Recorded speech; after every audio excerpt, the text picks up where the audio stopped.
பிரியமானவர்களே, ஆண்டவன் நமக்கு ஒரு புதிய முதலமைச்சரை கொடுத்திருக்கிறார். திரு ஜோசப் விஜய் அவர்களுக்காக ஆண்டவனுக்கு உள்ளத்தின் ஆழத்தில் இருந்து நன்றியை கூறுகிறோம். அவர்களும் மிகுந்த உறுதியோடு தனிமையாக நின்று இந்த பெரிய வெற்றியை தமிழகத்திற்கு கொண்டு வந்தபடியினால் உள்ளத்தின் ஆழத்தில் இருந்து நன்றியை தெரிவித்துக் கொள்கிறோம்.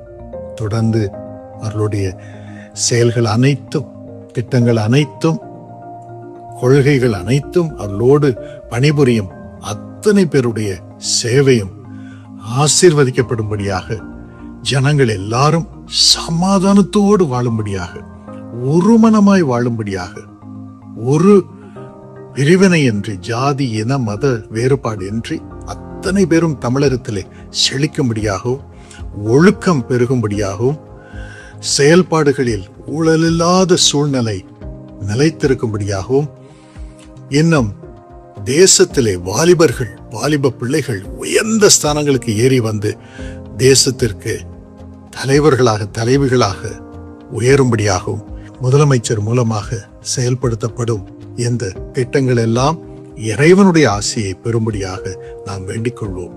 சரியான தலைவர்கள், தலைவிகள் ஒவ்வொரு துறையிலும் உண்மையாக செயல்படும்படியாகவும் நாம் வேண்டிக் கொள்வோம். தயவாக ஆண்டவன் அருள் புரிவார். ஆண்டவனே, தயவாக நீர் கொடுத்திருக்கும் எங்களது முதலமைச்சர் அவர்களுக்காக நன்றி கூறுகிறோம். அவர்களோடு செயல்படும் மக்களை ஆசீர்வதியும்.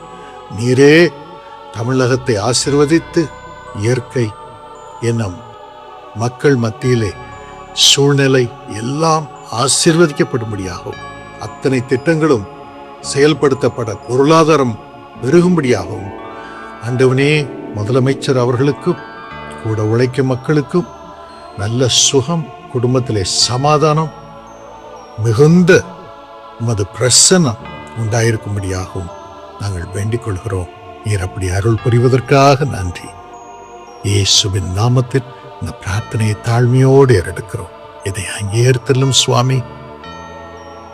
ஆண்டவன் தொடர்ந்து நம்மை வழிநடத்தி மன மகிழ்ச்சியோடு தமிழகத்திலே சகல பாக்கியங்களையும் நாம் அனுபவிக்கும்படி முதலமைச்சர் அவர்களையும் அவர்களோடு செயல்படும் ஒவ்வொருவரையும் வழிநடத்துவாராக.